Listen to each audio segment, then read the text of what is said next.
Bonjour à toi, cher spectateur. L'inconnu de la Grande Arche de Stéphane de Moustier, c'est un film qui semble être très intriguant parce que, mine de rien, on s'attarde sur un chapitre, entre guillemets, de l'histoire française qui est finalement assez méconnu du grand public et qui, pour autant, marque le paysage parisien, indéniablement.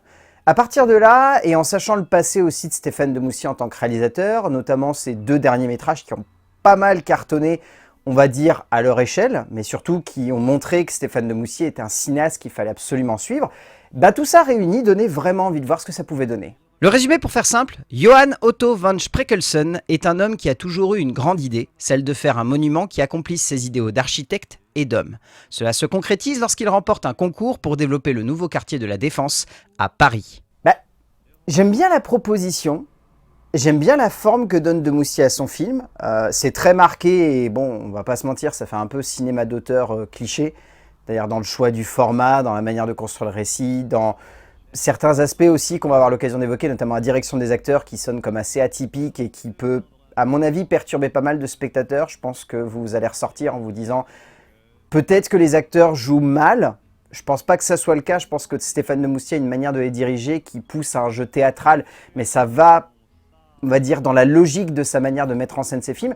Ce qui m'a le plus marqué, en fait, c'est que il dépeint un personnage qui est froid et qui est calculateur. Mais pas calculateur forcément dans le mauvais aspect, simplement dans l'aspect créatif. C'est-à-dire que c'est quelqu'un qui a une vision, qui a une certaine idée de ce qu'il veut construire, développer et mettre en forme par le biais de ce quartier de la Défense, mais qui est bloqué par un système ou une logique qu'il ne comprend pas ou qu'il n'arrive pas pleinement à cerner.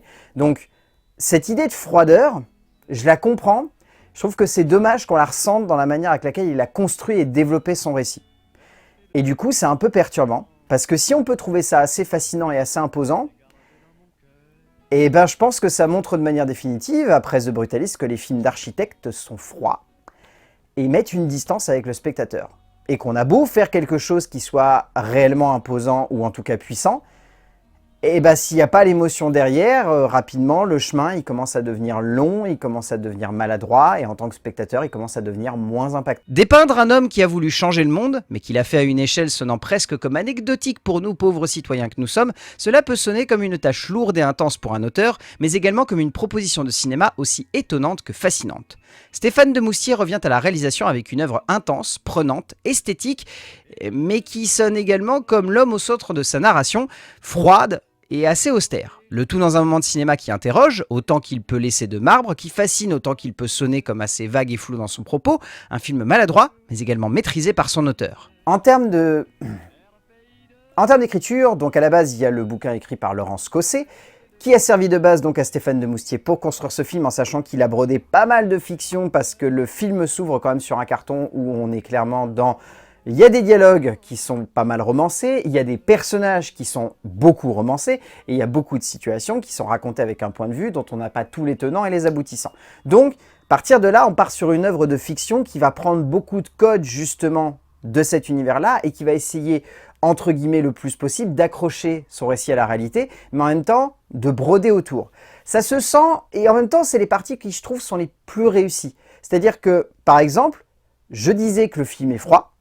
Paradoxalement, les moments qui respirent une forme d'humanité ou d'émotion, ce sont les moments qui sont très romancés, qui sont fantasmés. Les moments avec sa femme. Cet architecte, lorsqu'il se retrouve avec sa femme, a des beaux moments. Vraiment des moments qui, je trouve, sont très bien construits par Stéphane de Moustier et arrivent à mettre une certaine perspective émotionnelle pour faire en sorte qu'on s'accroche à ce récit et qu'on se laisse embarquer.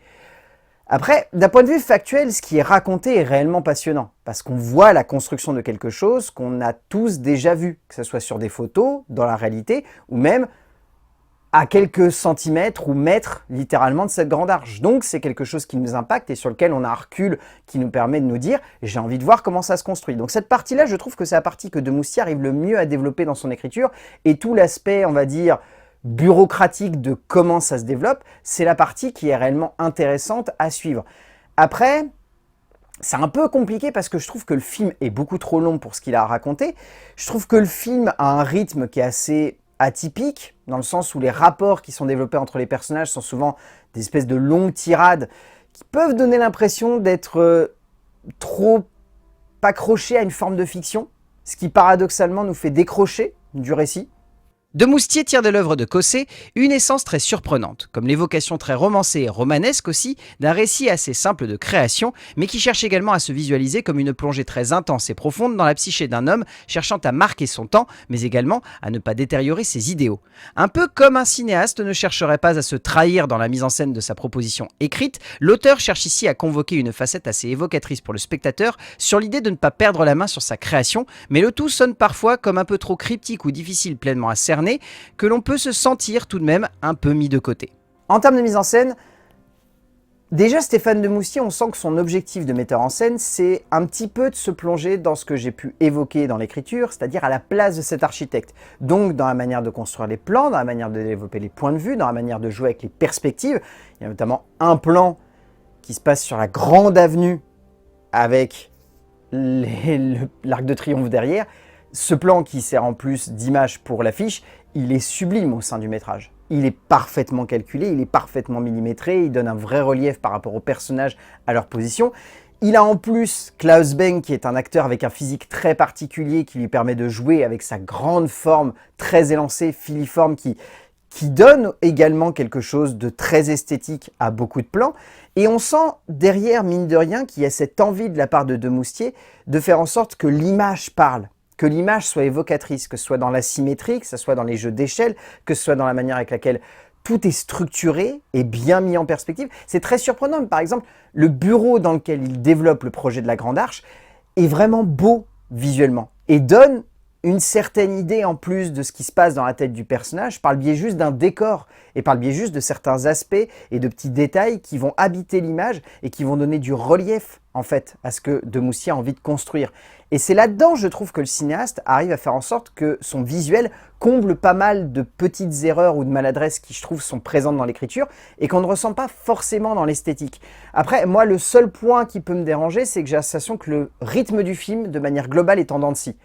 Par exemple, le film s'ouvre sur un fantastique plan séquence qui est très très bien mis en scène, qui a vraiment de l'ampleur, qui joue avec les zooms, qui joue avec de la perspective, qui joue avec l'espace, avec les personnages, c'est super bien. Il y a une conférence de presse que je trouve fantastique en termes de jeu d'esthétique pure, parce qu'il se met à la place des journalistes et du coup il arrive à jouer avec des jeux de mise au point, de zoom, de dézoom, comme le ferait une caméra de journaliste. Il est évident que dans la construction de ces cadres, dans le jeu avec l'époque, dans l'imitation du travail d'architecte par le biais de celui de réalisateur, le cinéaste français cherche à développer une certaine idée du cinéma, une certaine esthétique du grandiose et de l'imposant par la mise en perspective de ce développement pharaonique. Au fond, de Moustier sait qu'il peut reposer sa scénographie sur cette idée d'imposant, de marquant, de puissant par la forme et l'esthétisation de cette œuvre folle, et même si par moments cette esthétique, encore une fois, sonne comme froide et distante, on ne peut s'empêcher tout de même de trouver cela marquant et intense, créant un sentiment fort à la fin de la séance. En termes de casting, celui-ci fonctionne super bien. Indéniablement, tous les acteurs sont très imposants du début à la fin.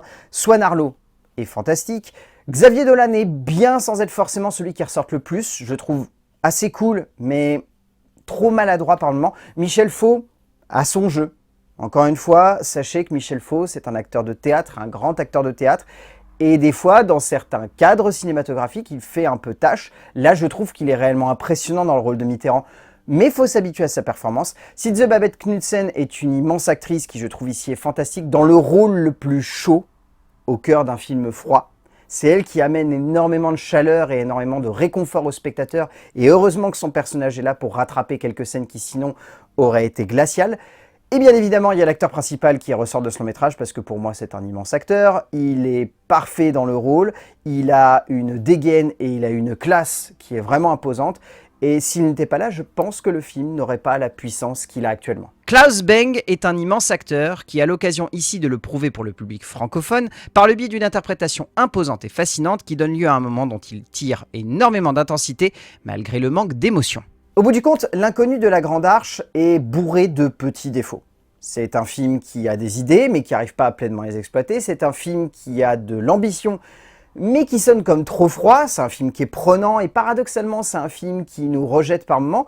Mais de manière globale, c'est un film qui est vraiment maîtrisé d'un point de vue esthétique, même s'il manque un petit peu de rythme et de logique aussi quand il veut construire quelque chose et quand il veut l'amener pleinement vers le spectateur. C'est un film qui est froid, mais en même temps, c'est un film qui est passionnant à regarder. C'est un film qui est paradoxal, mais de manière générale, L'inconnu de la Grande Arche de Stéphane de Moustier, je vous conseille quand même de le voir en salle, parce que rien que pour l'esthétique et rien que pour le jeu des acteurs, c'est un film qui vaut le coup d'œil. A plus!